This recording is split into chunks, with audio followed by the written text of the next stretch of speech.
tokoh agama, ulama kok yang mengulang tahun Polri ataupun TNI nanti tanggal 5 Oktober. Apa sebab? Ini jangan diartikan sedikit-sedikit, oh, ini politik. Saya tidak paham politik lah. Karena ada satu kekuatan yang harus kita lahirkan. Kelihatannya sepele, padahal itu benteng yang istimewa. Apa di antaranya? Apakah itu tidak ada dasar-dasar sangat kuat, dasar-dasar dari dahulu kala?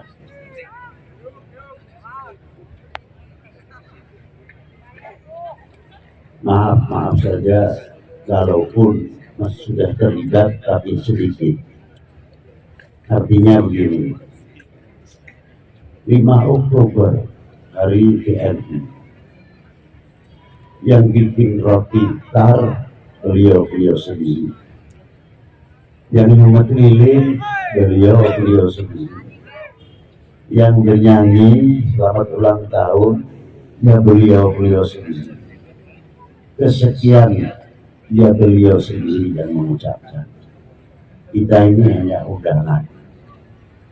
Sama ketika ulang tahun ataupun 1 Juli hari Bayangkara dilakukan banyak oleh para beliau sendiri, bikin roti tar sendiri, kesekian sendiri. Kita ini kan namanya katanya TNI Polri lahir dari rakyat. Maka Bapak TNI Polri adalah rakyat. Nah, kapan bapak-bapaknya mengulang tahun putra putrinya? Sekarang ini di Banten contohnya. Jadi sudah wajar kalau masyarakat ataupun rakyat ini mengulang tahun putra putrinya dari TNI Polri, bukan satu yang mengherankan. Dan ini akan diperhitungkan, jangan dikira tidak. Maaf, saya berbicara tanpa melihat oknum. Oknum itu di mana saja ada, jangan dikira tidak. Oknum ulama lebih-lebih ada. Oknum TNI ada. Oknum Polri ada. Oknum tokoh juga ada. Kalau mau dibicarakan tidak ada habisnya. Yang kita katain ya bangsa kita sendiri, yang kita ojo-ojo kita begitu ya juga tidak terlepas bangsa kita sendiri. Kalau tidak kebetulan yang membuka aib oknum untuk bangsa kita ya orang-orang kita sendiri. Jadi kalau berbicara tentang oknum itu sampai kiamat nggak ada habisnya. Maka dari itu kekuatan di Indonesia cuma tiga selain pemerintah. Ini perlu untuk menjadi pengetahuan kita semua. Apa di antaranya? 1, kekuatan TNI. 2, kekuatan Polri. 3, kekuatan ulama. Kekuatan tokoh agama. Ini kekuatan yang luar biasa. Kekuatan yang keempat adalah ketahanan atau pertahanan semesta adalah rakyat.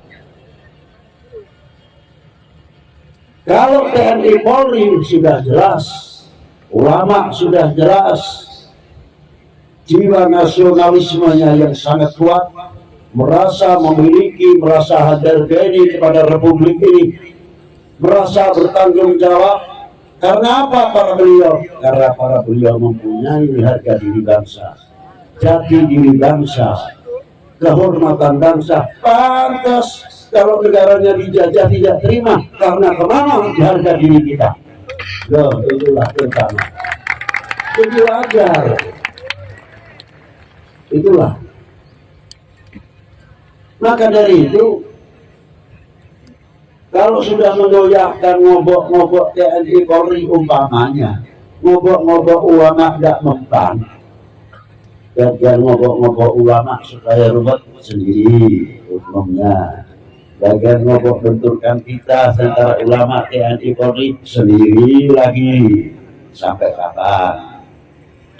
Supaya apa? Barisan pertahanan semesta goyah. Kalau TNI Polri, nasionalismenya insya Allah tidak bisa dilakukan. Lebih-lebih para ulama, para aulia yang pertama mengajarkan cinta tanah air, cinta bangsa, para ulama yang mengajarkan hukum wada minal iman. Lu ada dasarnya, Bib? Ada. Dikira ulama itu bodoh atau gimana? Allah Ta'ala telah menciptakan suku bangsa. Waja'alna al-qaba su'uban lil-qabaili ta'arafu. Allah Ta'ala telah menciptakan suku bangsa untuk saling mengenal, untuk kita kenal. Ini diantaranya. Dari Nabi Allah Adam Siti Hawa melahirkan beberapa tokoh-tokoh bangsa ini. Dan tanahnya diberi oleh Allah Ta'ala dengan masing-masing. Eropa sendiri, Asia sendiri, Afrika sendiri. Kebudayaan yang berbeda. Dan lain sebagainya, agama yang berbeda. Keturunan demi keturunan selalu berkembang. Sejauh mana kita mengenal suku bangsa selain Indonesia dulu?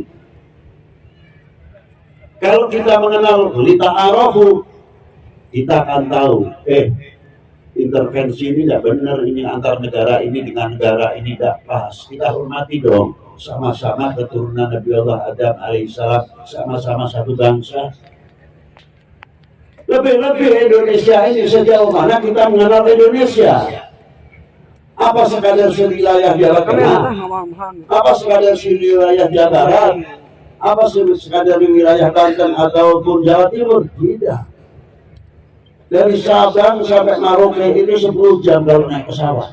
Jadi jauhnya lebih dari sini Jeddah. Itu luasnya Indonesia. Ma'asyiral hadirin rahimakumullah. Dari kita mengetahui apa yang ada kita kenal yang ada di Republik ini.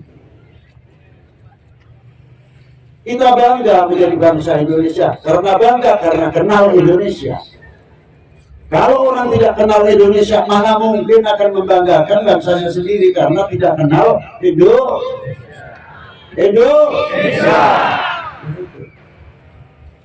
Coba kita lihat bagaimana Selendra pada waktu itu. Kita tidak berbicara agama, tapi berbicara itu bangsa Indonesia. Mampu menciptakan, membuat Borobudur. Satu sisi Borobudur. Tapi bagaimana untuk mengayomi semua agama? Tidak ketinggalan Selendra juga dengan Bandung Bondowosonya menciptakan Candi Prambanan, Mendut dan sebagainya. Dan tidak jauh berdampingan. Pada waktu disusul lagi pemerintahan Brawijaya, luar biasa kekuasaannya. Bahkan pada waktu bertempur antar Singosari dan Doho, kesempatan yang baik dimanfaatkan oleh Kublai Khan. Bagaimana caranya menekan Singosari? Maka dari Kublai Khan menekan pajak, ditekan pajaknya. Supaya apa? Supaya nurut. Tapi pinter Raden Wijaya Singosari mengatakan apa? Serang dulu Doho, baru saya bayar upetinya. Diterima oleh Kublai Khan. Tapi pinternya Raden Wijaya, begitu mereka menyerang Daha, dihantam habis dari belakang oleh Singosari sendiri. Itu hebat. Akhirnya pada waktu zaman Brawijaya, berdirinya Majapahit, Gajah Mada mengadakan Sumpah Palapa. Ditunjukkan oleh Gajah Mada dikuasai Singo dari mulai Sri Lanka sampai Indochina. Coba. Itu kalau kita terjemahkan bahasa Gajah Mada sebetulnya begini, kalau kita terjemahkan. Mengapa dikuasai dari Singosari? Walaupun itu kekuasaan dari Singosari sampai Indochina. Kalau kita boleh menerjemahkan begini, para bapak, para yai. Ini Gajah Mada Indonesia. Kamu baru masuk Kublai Khan hanya ke Singosari satu daerah. Ini Indonesia, ini Majapahit. Mampu dari Sri Lanka sampai ke Indochina. Lu jangan sekali-kali coba-coba Indonesia itu loh. Itu kalau kita terjemahkan. Cuma biasanya sejarah dibaca letterlock. Ya itulah yang tidak mencerna, tidak kurang bisa mampu kita. Padahal itu jawaban luar biasa. Dari situlah bangsa Indonesia diperhitungkan. Kalau begitu orang Indonesia jangan buat main-main dong. Dari dulu saja sudah mampu kekuasaannya yang begitu. Inilah kebanggaan kita Indonesia. Itu. Jangan Indonesia, Indonesia. Saya khawatir kalau yang begitu nanti dikasih senjata. Bedilnya suaranya lain nanti. Kalau yang pegang TNI Polri, kakak, gol. Kita yang pegang, kakak,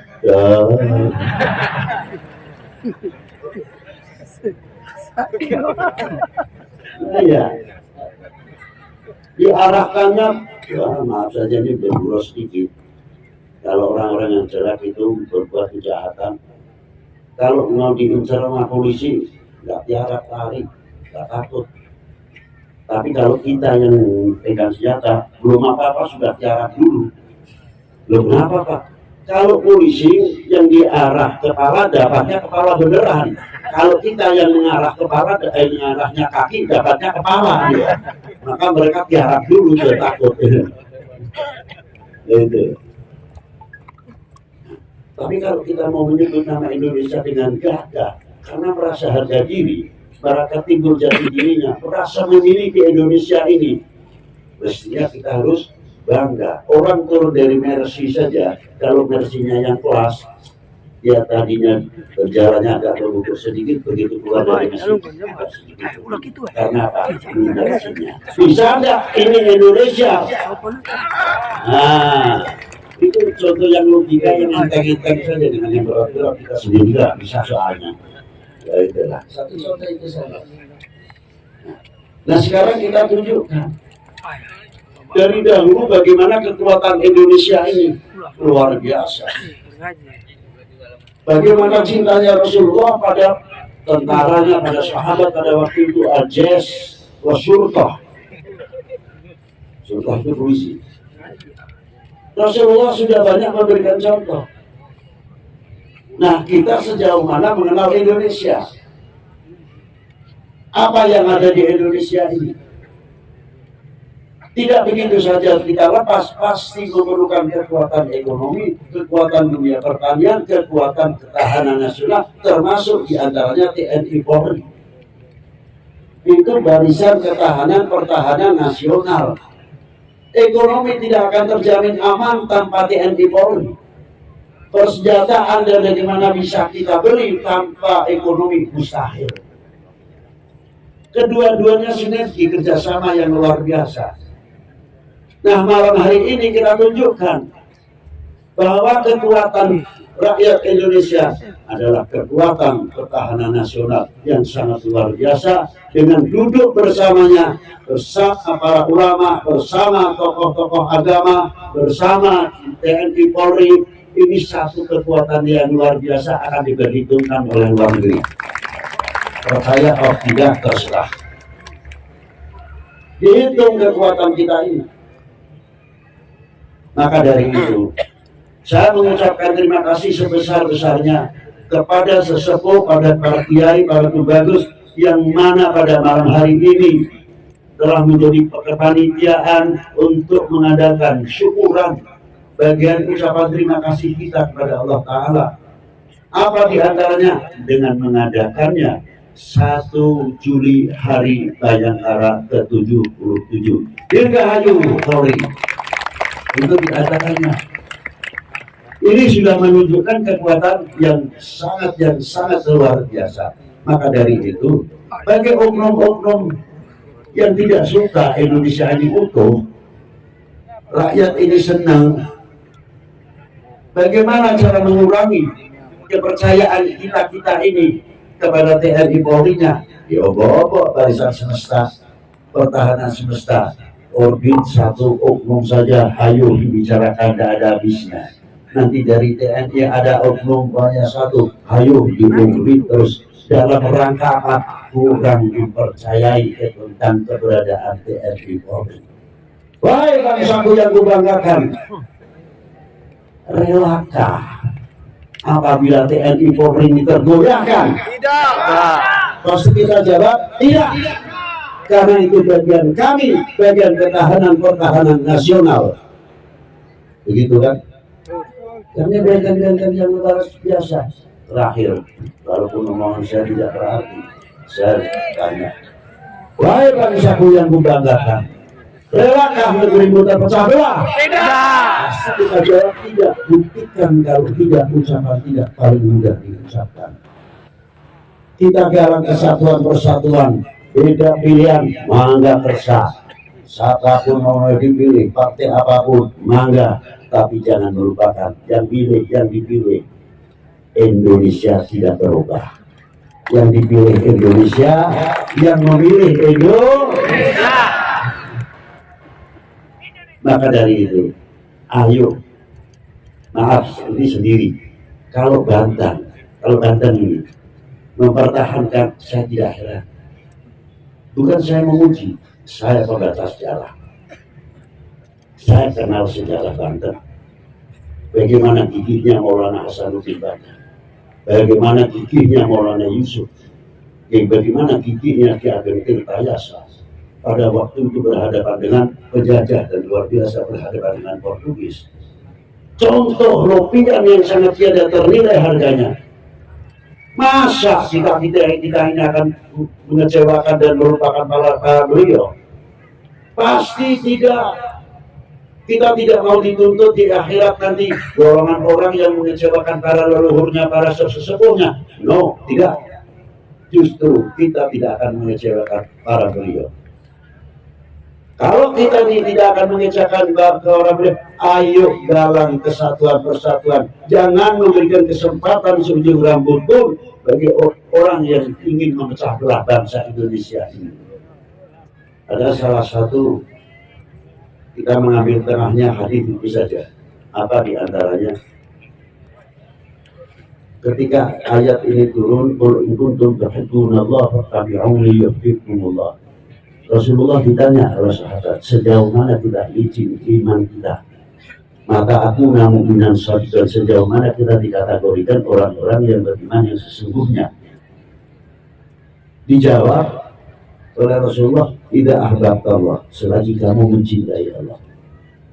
Selanjutnya ya Rasulullah, mencintai para utusannya.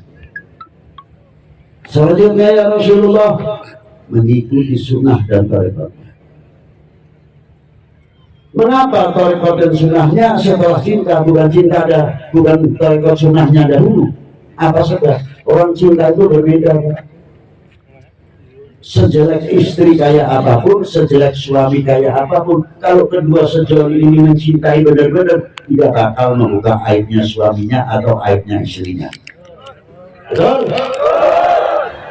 Walaupun cacat fisik, tidak akan membuka. Karena apa? Tabahnya tabah demen, tabah sayang, apalagi melihat ketika melahirkan anak-anaknya. Tambah kasihan sekali, kasih sayang luar biasa. Tapi kalau orang yang tidak mencintainya, berbeda. Paling asik buka aibnya orang.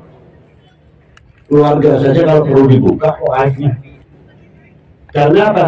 Tidak mencintai pada keluarga itu sendiri. Tapi kalau mencintai, luar biasa. Maka didahulukan oleh Rasulullah. Cinta dahulu, baru mengikuti sunnahnya dan tarekatnya. Nah, tengah-tengah hadis ini ajib.